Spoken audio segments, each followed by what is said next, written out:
मेरे चैनल पर आप सभी का स्वागत करते हैं। बुद्ध प्रदोष व्रत कथा। हर हर महादेव।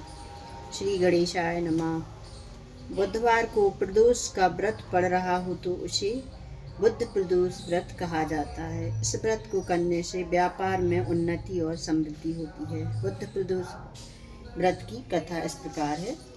प्राचीन काल में श्याम नाम का एक पुरुष अपनी ससुराल गया। कुछ दिन वहाँ रहने के बाद उसने बुधवार के दिन अपने सास ससुर से कहा कि अब मैं अपने घर जाऊंगा। उसके सास ससुर ने उसे समझाया कि आज बुधवार है, आज के दिन पत्नी को विदा करा के ले जाना शुभ नहीं है, इसलिए तुम कल चले जाना। परंतु श्याम बिल्कुल भी नहीं माना।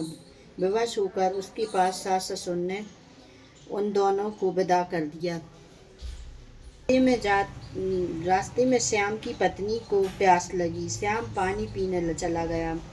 जब वह लौटा तो उसने देखा कि उसकी पत्नी के पास उस जैसी शक्ल का ही एक दूसरा आदमी बैठा था। उसकी पत्नी भी उन दोनों में से अपने पति को पहचान नहीं पा रही थी। श्याम उस आदमी से झगड़ने लगा। उन दोनों को झगड़ा करता हुआ देखकर राजा के सिपाही उन दोनों को पकड़कर राजा के पास ले गए। सारे मामले को जानकर राजा भी असमंजस में पड़ गया।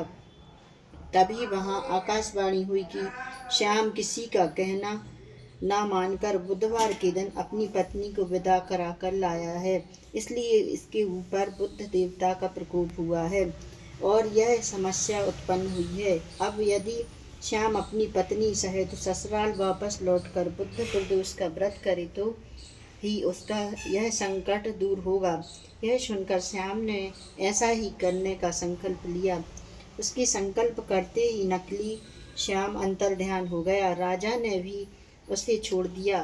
तब श्याम अपनी पत्नी के साथ में वापस अपनी ससुराल को लौट गया और वहां पहुंचकर दोनों ने बुद्ध प्रदोष का व्रत विधि पूर्वक व्रत किया।